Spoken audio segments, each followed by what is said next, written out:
आयुष्यात कधीतरी एक प्रवास असा होतो जो कायमस्वरूपी लक्षात राहतो. अशीच काही कथा आपण ऐकणार आहोत. सूरज, साधारण एक 20 वर्षाचा मुलगा. हॉस्टेलमध्ये 2 वर्ष राहिल्यानंतर कॉलेजचं शिक्षण घेत असताना तो आपल्या घरी 2 वर्षातून जात होता. शिकायला तो शहरामध्ये होता.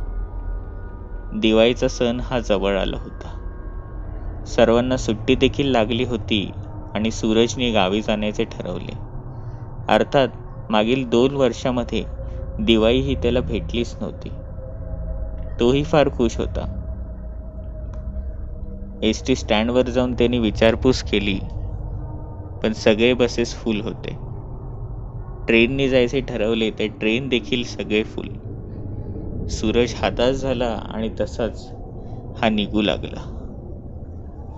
पण त्याच वेळेला त्याला एक छोटासा पोस्टर दिसला.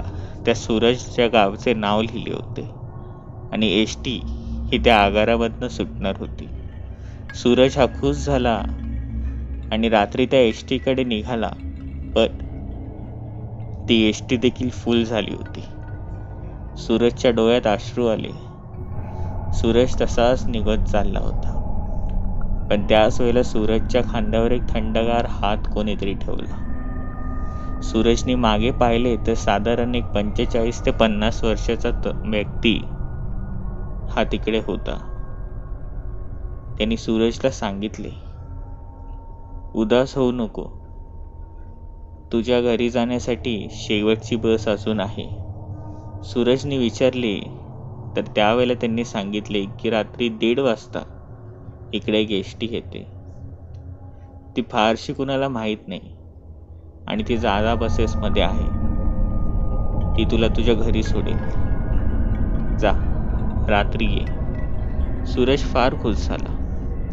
सूरज तसाच निघून गेला आणि हॉस्टेलमध्ये सगळे सामान भरले आणि रात्रीत हा तिकडे येऊ लागला. बस चुकणार तर नाही ना या भीतीने तो रात्री 1च्या दरम्यानच तिकडे आला. पण यावेळेला त्याने आजूबाजूला पाहिले तर सगळीकडे शांतता होती. कोणीच नव्हते. घड्याळात वाजले तर 1:30 वाजायला अक्षरशः 5 मिनिटं होती. कोणीच नव्हते. सूरजला मनात वाटले की त्या म्हाताऱ्याने हा मजाक तर केला नसेल ना. त्याच वेळेला त्याच्या खांद्यावर त्यांनीच हात ठेवला आणि बोलू लागला, घाबरू नकोस, मी पण तुझ्यावर येतोय. एवढं मात्र पाहिलं आणि सूरजला एक धीर आला. लांबूनच काहीतरी चमकताना दिसले. हळूहळू करून स्पष्ट झाले की ती तीच एसटी होती. एसटी थांबली आणि सूरज हा वरती चढला. एसटीमध्ये फारशी गर्दी नव्हती. सूरजच्याच मागे तो मगासचा व्यक्ती चढला. सूरज हा तिकडेच एका सीटवर बसला. आजूबाजूला पाहिले तर साधारण एक 25 वर्षाची तरुणी होती आणि 3-4 व्यक्ती, एवढेच काय. बस चालू झाली आणि रात्रीच्या त्या अंधारामध्ये शहराला मागे सोडत गावच्या दिशेने जाऊ लागली. सूरजने आजूबाजूला पाहिले तर सगळे तेच लोक होते, पण ते घाणेरडे आणि अशिक्षित वाटत होते. असे वाटत होते की त्यांनी वर्षभर आंघोळ केली नव्हती. सूरजने मनात विचार केले की हे कसे काय लोक असे होते. पण बाजूला मात्र एक सुंदर तरुणी देखील होती. सूरजने तिचा चेहरा पाहण्याचा प्रयत्न केला, पण तिला दिसले नाही. बाहेर फार थंड हवा चालली होती. सूरजने आपली खिडकी बंद केली आणि सूरज तसाच झोपी गेला. सूरजने आपले डोळे हे हळूच उघडले आणि सूरजने त्यावेळेला पाहिले की त्याच्या समोर ते मगाचे सर्व माणसं हे आता भूत झाली होते. सगळे हे सूरजकडेच तसेच पाहत होते. एवढंच काय तर ती बाजूची तरुणी ही आता त्या बसच्या छतावर ही आता लटकू लागली होती. तिचे केस ही आता खाली लटकत होते. तिने तिचे दोन्ही हात हे वरती असलेल्या त्या पाईपाला पकडले होते आणि सूरजकडे एकटक पाहत हास्यात येत होते. तिचा चेहरा पूर्णपणे पांढरा पडला होता आणि बसमध्ये एकच हसण्याचा आवाज सर्वत्र येऊ लागला. सूरजने आपले कान बंद करण्याचा प्रयत्न केला, पण आता हे एवढ्यातच थांबणार नव्हते आणि त्यातलेच ती हडळ म्हणाली, तुला मी मारून टाकेन, सोडणार नाही. आणि हळूहळू करून तिने सूरजच्या गळ्याजवळ झेप मारली. एवढं कमी होतं की काय, ती सूरजचा गळा पकडू लागली आणि सूरज हा तिथेच किंचाळू लागला. सगळ्या भूतांचा हसण्याचा आवाज येत होता. पण अचानकपणे सूरजचे डोळे उघडले आणि सूरजने पाहिले की आजूबाजूला कोणीच नव्हते. हे नक्की होतं तरी काय, असा प्रश्न सूरजला पडला होता. पण अचानकपणे एक स्टॉप आले आणि सगळ्यांनी दरवाजा उघडण्याचा प्रयत्न केला, पण दरवाजा यावेळेला उघडत नव्हता. हळूहळू करून बसने वेग पकडला आणि सूरजच्या डोळ्यात देखत सगळ्यांनी उडी मारल्या आणि त्या उड्या हे ब्रिज खाली असलेल्या त्या नदीमध्ये सगळे मारत होते. सूरजने पाहिले आणि त्याला धक्का बसला की हे नक्की होते तरी काय. आणि शेवटी सूरजने पाहिले की पुढे तोच व्यक्ती होता ज्याने सूरजला या बसमध्ये आणले होते.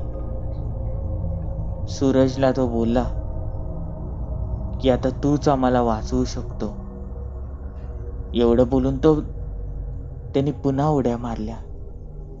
सूरजने फक्त आपले डोळे बंद केले आणि उघडतो तर काय, ती बस पुन्हा त्याच स्टॉपवर आली होती आणि पुन्हा त्याच रस्त्याने जात होती, त्याच पुलावरनं. सगळीकडनं किंचाळण्याचा आवाज येत होता. सूरजने यावेळेला मात्र दरवाजा उघडण्याचा प्रयत्न केला, खिडकी तोडण्याचा प्रयत्न केला, पण कसलाच फरक यावेळेला पडत नव्हता. सूरजला कळाले की तो भूतांच्या तावडीत सापडलेला आहे. हळूहळू करून सूरजकडे सगळे येऊ लागले. पुन्हा तेच झाले. सर्वांनी उड्या टाकल्या आणि सगळे त्या समुद्रात बुडून गेले.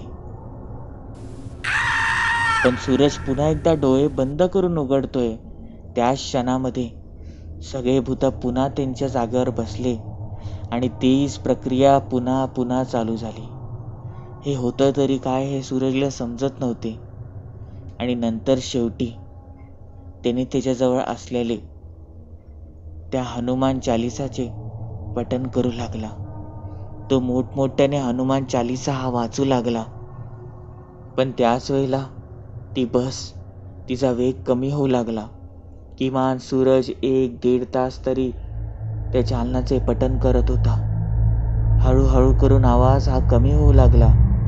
सूरजने त्याचे डोळे हे हलकेसे उघडले आणि पाहिले तर बाहेर हलकासा प्रकाश होत होता आणि मुख्य म्हणजे त्यांची ती एसटी ही त्या पुलावर नव्हती, ही सामान्य रस्त्यावरनच आता जात होती.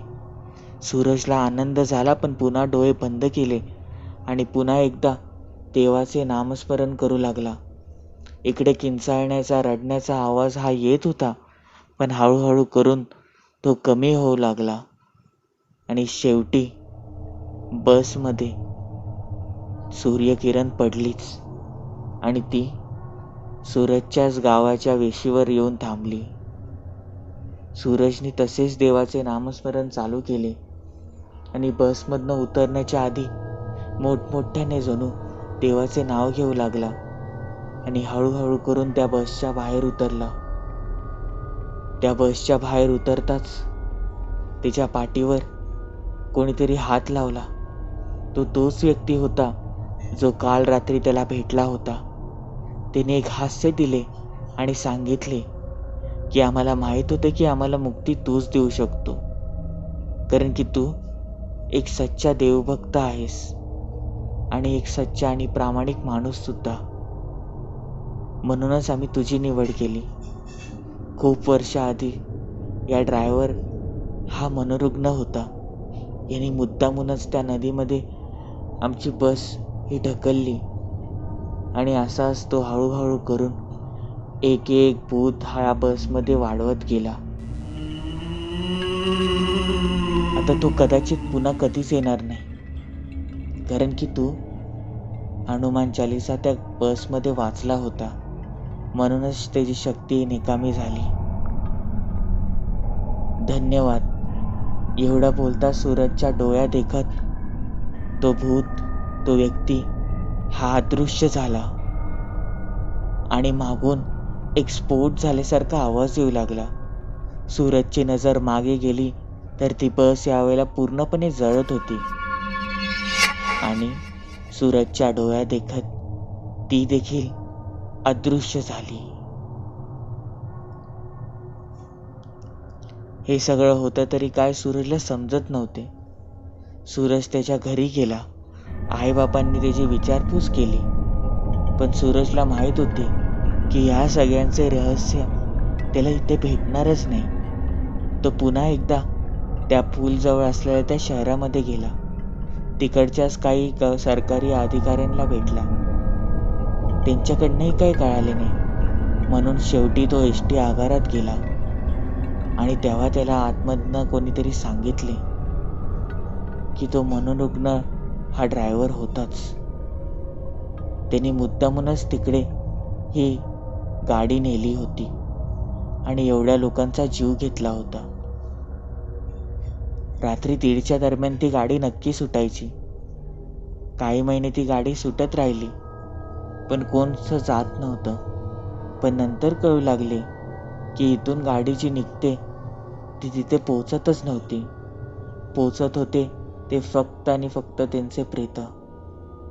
शेवटी ती गाडी बंद केली गेली, पण आजही काही लोकांना ती गाडी दिसल्याचा भास होतो. पण हे सगळं तुम्ही मला का विचारतायत? त्या अधिकाऱ्याने सूरजला प्रश्न केला. सूरजने झालेला सगळा प्रकार सांगितला. तो अधिकारी एकच बोलला की वाचलास तू, कारण की जो कोणी त्या बसमध्ये जातो तो पुन्हा कधीच येत नाही. एवढे बोलता सूरजने त्या अधिकाऱ्याचे आभार मानले आणि पुन्हा आपल्या गावी निघून आला. आईबापांना सगळं काही सांगितलं. आईबाबांनी त्याला मंदिरात नेऊन पूजा केली आणि आता सूरज हा देवाचे आभार मानतो, कारण की ते नसते तर कदाचित आज गावी आणि त्यांच्या आईबाबांसमोर सूरज देखील नसता. ही कथा कशी होती? आवडली असेल तर चॅनलला लाईक करून सबस्क्राईब करा. बेल नोटिफिकेशन दाबा. भेटूया पुढील भागांमध्ये.